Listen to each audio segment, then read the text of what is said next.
Okay, welcome friends.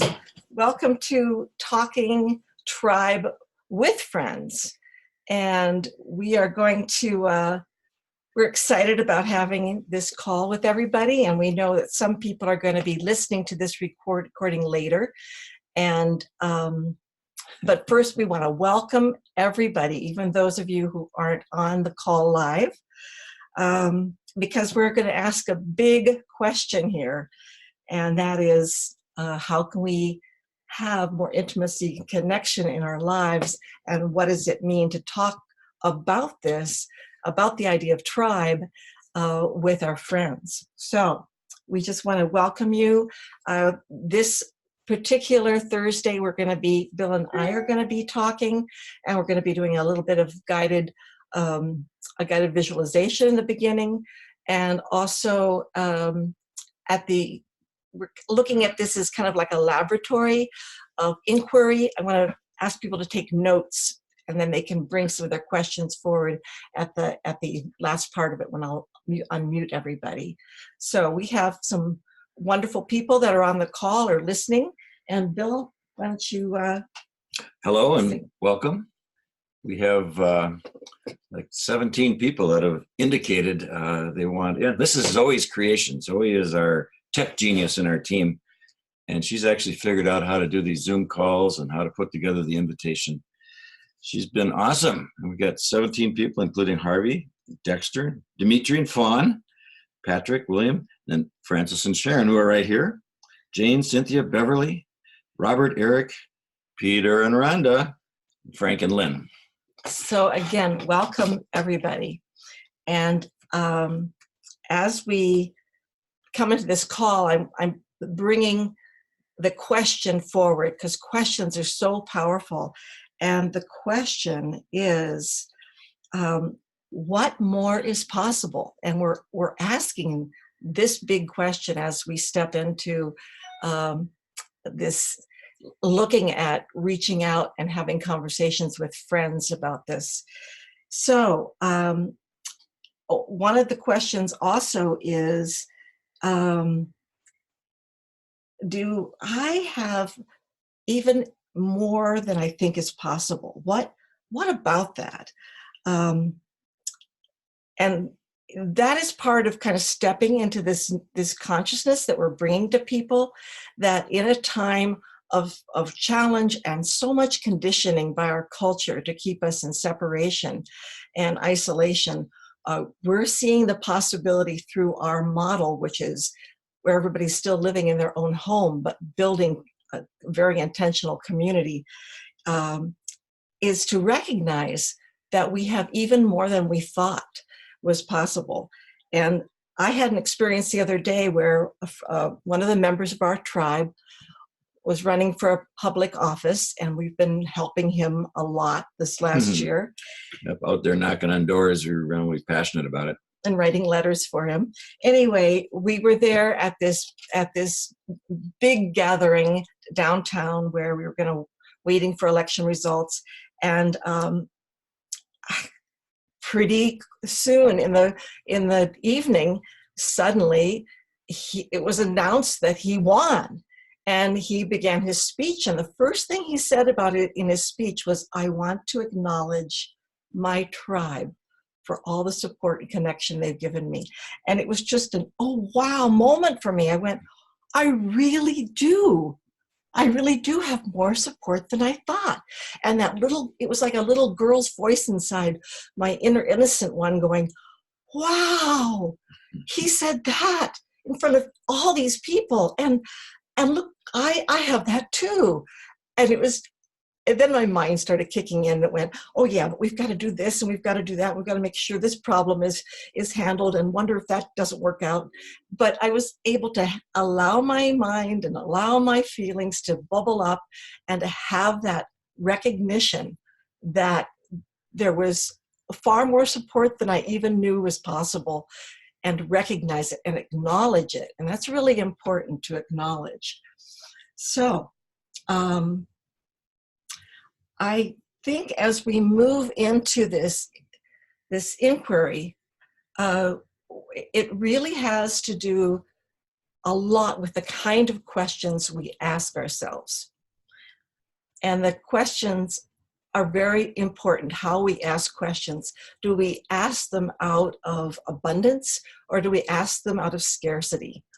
And often when we think, well, I want something, I want to have more connection, and yet that is not maybe the best way of asking the question. It might be better to ask the question more in the way of, what more is possible? And we can, if we could right at this moment, I'd like to bring this into a bit of awareness, where we close our eyes, if it's possible. Some of you may be driving, and that might not be good for you to close your eyes right now, so you can keep them open if you're driving and listening to this call. But just for a moment, if you can, I invite you to just close your eyes and just feel your body. Feel this body.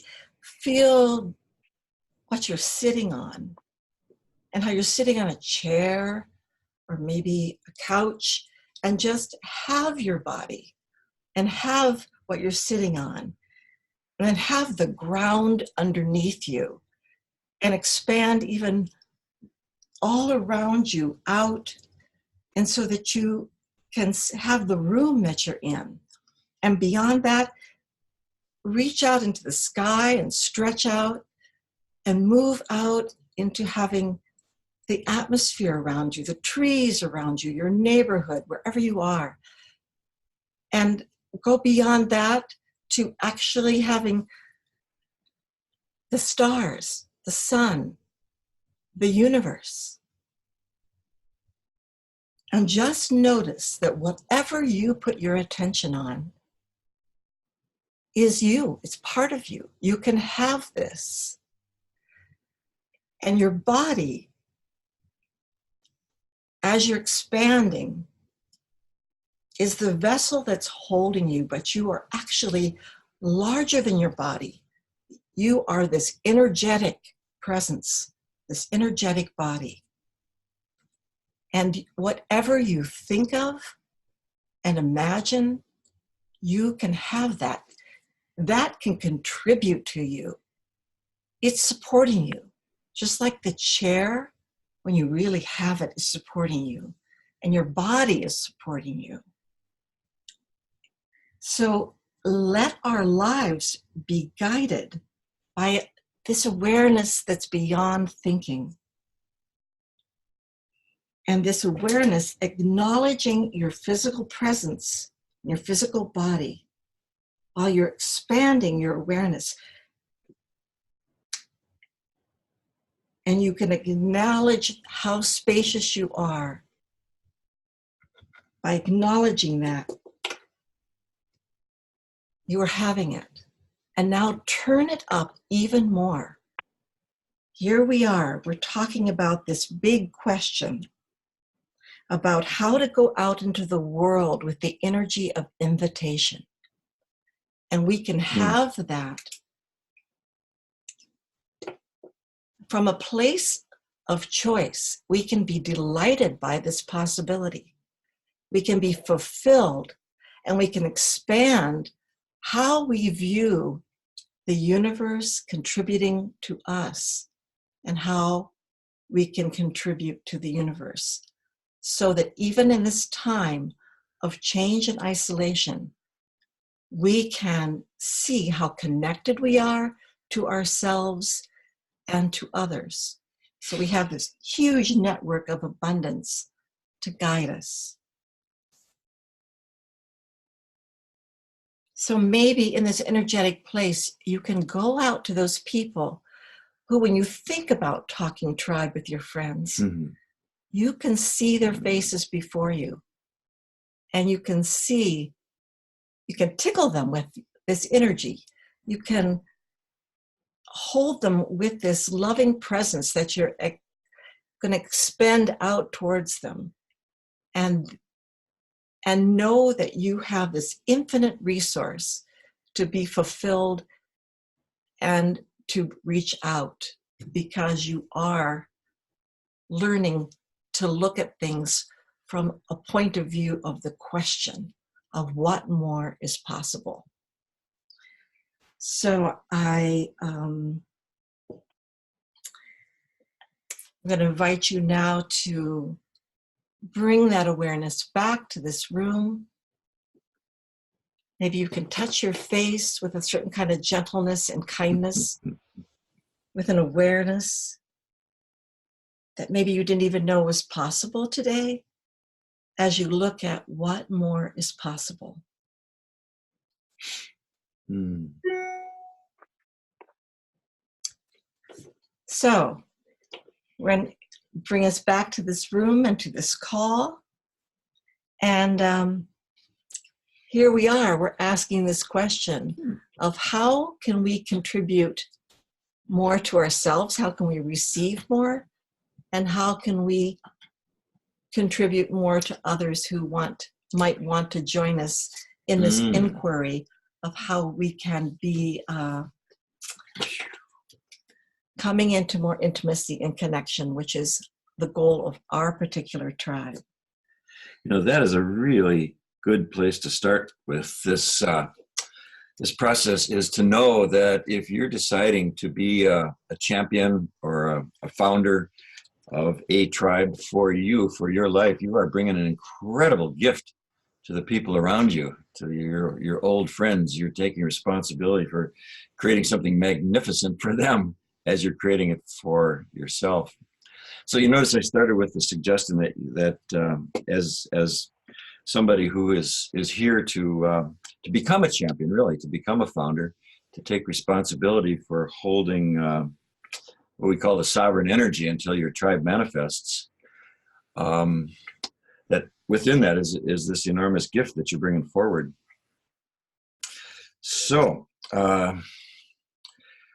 I think that where it starts is with that intention, and then the vision, kind of imagining your tribe of 15 or 20 people being together every week and growing and bonding and learning, playing, having a beautiful time. Our tribe is about, in fact, tomorrow we leave for it's our 5th or 6th annual recommitment getaway. We're going over to the coast, over to Bandon.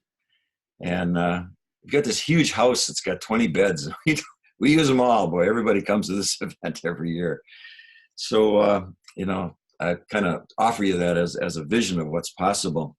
But let's back up a little bit, because many of you are just starting to become interested in this question of what more is possible in creating a kind of a family of choice, a tribe group that's going to be there for you.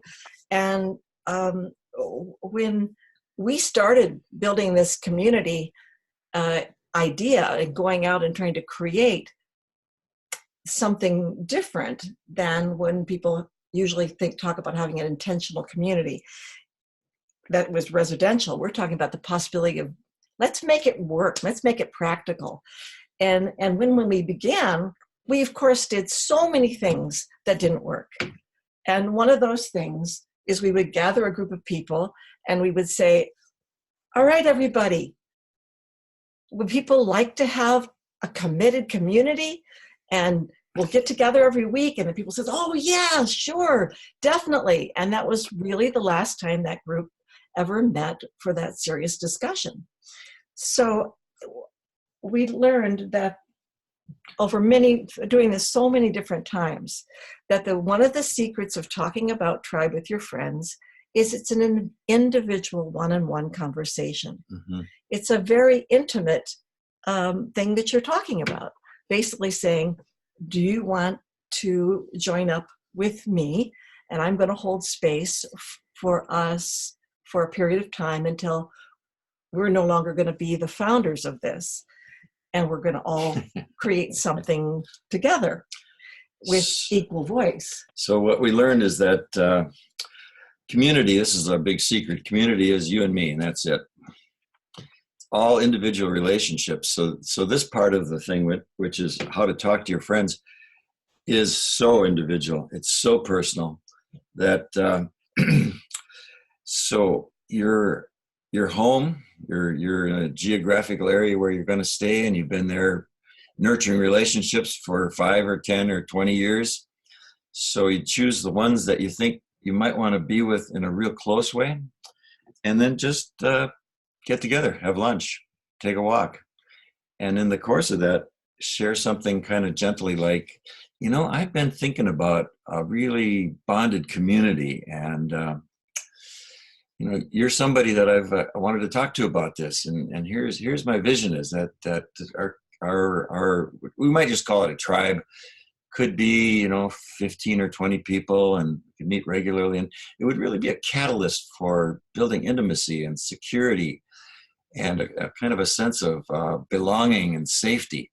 So I'm curious, how does that sound? Does that sound like something that rings your bell? And then the really important detail after that kind of an inquiry is to really listen carefully, with no judgment, because chances are they'll tell you pretty clearly whether that's something that's got them, got some juice for them or not. And and trust that they're telling you the truth. They're probably not, equivocating with some maybes. They're probably actually telling you the pretty straight truth. And that's been our experience, really, really quite clearly. And part of that is creating many, many, many gatherings for people to come to, many events where people start kind of stepping out of the ordinary. For instance, that picture on the flyer about Talking Tribe with Friends, that was Bill's 70th birthday. He announces to me for my 70th birthday about party. 5 years ago. Oh, no, about 6 years ago, actually. Oh, that's right. 75. No, 5 years ago, he wanted to have a party, and the party was going to be a camp out party on the top of a mountain with property that was owned by this Guatemalan shaman who agreed to do ceremony for Bill around the possibility of creating tribe. And all of these people agreed to come to this. Yeah, some of them have never camped before. They actually had to go out and buy tents and sleeping bags and stuff. It was amazing. I mean, Bill's audacity to ask these questions has always astonished me, in these invitations. But it's basically like you are inviting somebody to a very special gathering, and it's like you're going to have this amazing bonfire with a tremendous abundance of wonderful beings sharing their hearts and souls together and their song, and of course their shadows are going to come up too. So we found it's very important as we talk to people to say that one thing that we like to agree upon is a shared conflict resolution model, and just focus on it up front, because people feel a lot more safety around that. They went, okay, So I've come to a lot of your parties. I've seen people demonstrate an extraordinary amount of joy and connection and vulnerability. And that's really touched me. And I want that in my life. I'm realizing from what you're saying that for folks that are choosing to step into the champion role, they really need to know some of that stuff about the conflict resolution and some of the structure, how often you meet. Because if you're essentially inviting somebody to consider a possibility, if they're honestly interested, they'll probably ask you some fairly precise questions, and it would be really good to be able to answer those with some sense of vision and accuracy. So that's I know that a lot of you already have our book and have probably read it and know the stuff in there. So to have that as a base, and then to do that gentle inquiry would be probably optimal. And then there's the big word perseverance. You persevere. There's a lot of perseverance involved in this. And patience. And patience. Because when you are stirring the pot by going out and having an unusual conversation one-to-one with a friend or with a couple and saying, would you like to be a part of this wild experiment we're imagining? It's going to take some perseverance. to kind of stay with them through it and to bring them closer. And you may need to have several circles that just start to bring people into, maybe for 6 weeks, they're going to gather together and learn to speak a different level of sharing, of truth telling, and fun. And this whole thing is a lot of fun. And that's an important part to remember too, that you're kind of inviting them to a great party. I mean, it's really been a party with all sorts of aspects to it. But and originally Bill, looking at the world situation, held it as we need a safety net. And that's how he was looking at it in the beginning. But as our tribe grew through we had about 5 people at a time who said, yes, I want this. And they went through our 5 levels of sharing. And they just grew together. Yeah. It took a while. It takes time. I think we've covered the basics here. So that's enough of us talking. I'm about this experiment of talking to your friends. Now we'd like to open it up and maybe you've got some questions or some observations that you want to share.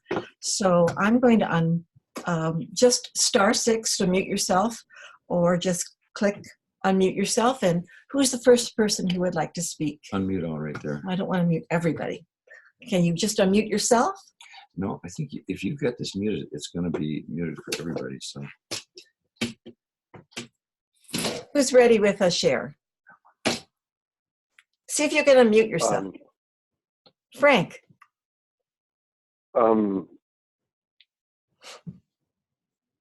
I don't know how. You are. You're good. You're good. Oh, okay. I was trying to unmute myself, and I don't know. Hi.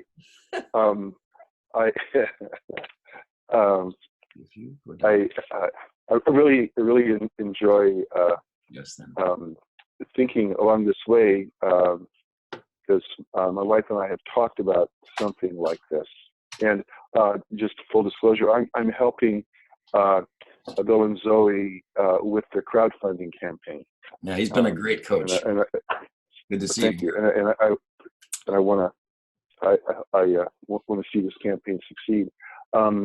My question is, you're talking about have some events that sort of lead up into it, and I'm just trying to think like we've talked about having a potluck or a roving potluck, say every couple of weeks or something like that. Maybe we'll get up to once a week, but have it with a group of friends, and we just kind of potluck around, and that way kind of get to know each other just more socially and some sort of sharing. Is that? I'm trying to think of what kind of events you would suggest. Yeah. No, that's perfect, because it's incredibly informal, and there's no commitment. It just kind of moves, and people get to hang out. And yes. What we used to do is we'd do a thing called a gift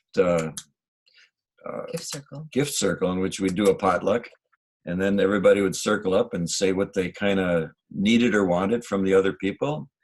And so we got a lot of bonding from that, because people would be, helping each other with computers and dog care and, fixing the deck. That was a beautiful thing. And it was essentially just a potluck. And you called it a gift circle? And yeah. People came. They came. People came, but knowing that they were going to say what they need. And that was a huge stretch for people. They were going to bring a food there, and then we were going to go around and take notes of what people asked for help for. Yep. And we did that for about 5 years. And in that round, we really got to know each other, and then got to hang out personally to do stuff like working on a computer together, or doing some cleaning up somebody's attic or something. So we got to know some of those people and did invite them into a more formal circle, and then into the next formal circle. So we've had several circles.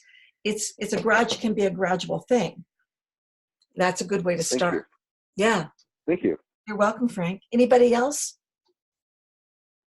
Any other question here? Somebody on the phone line here too. Okay. just unmute yourself, *6, and speak up. Let's see, who have we got here? Okay, I'm going to unmute. That's Frank. Okay. Is anybody having trouble unmuting? Okay. I can ask a question. Great. Namaste, friends. I had a question about the 5 levels. A few years ago, Bill, you had gifted me a copy of your gifting book. Am I correct in assuming that the 5 levels are articulated in that book, or of what you're doing in it? Thank Is you. that the We Need We Each Need Other? Each Other book? That's right. Oh, Yeah. okay. I'm not tracking on 5 levels. Which levels of? You mean the 5 agreements, different or core values, or difference of agreements, or? I thought I heard Zoe say something about 5 levels or five something. I'm sorry. Okay. What I was talking about it was like 5 sessions. I think I got cut off there. Oh, We bring them through an agreement around gender safety. We bring them through it so that everybody comes to a meeting and they talk about, this looking at shame and looking at gender. I guess I mentioned that. Yep. And the conflict resolution. So those are 5 different sessions that we have. That's what I meant by the 5 levels. And after that, there is people can either decide that they're going to go forward with a provisional membership, that they want to join up and see if it's going to be workable for them, and for them and for everybody else. Yeah. So there's a 3-month to 6-month period after that before they become formal members. Yeah. So that class of 5 weeks walks the candidates through everything we're about, plus an awful lot of intimacy and getting to know the rest of the tribe. And once that's complete, we know that they know what we're about, and that's the point where we make a decision. Do we accept them, and do they want us? And then they go into provisional membership time. And also, I do want to say, Francis, that in there, I think Bill's talking about he wanted a tribe of 149 people. And what we found was that when it got to be about 20, nobody wanted to be larger than 20 because we meet in each other's living rooms. It was just practical. That's just one of those pragmatic things that we've learned, that what we're doing is really building clans. And when we get half a dozen clans, then we've got a tribe of 150. But it has to start out with these groups of roughly 20.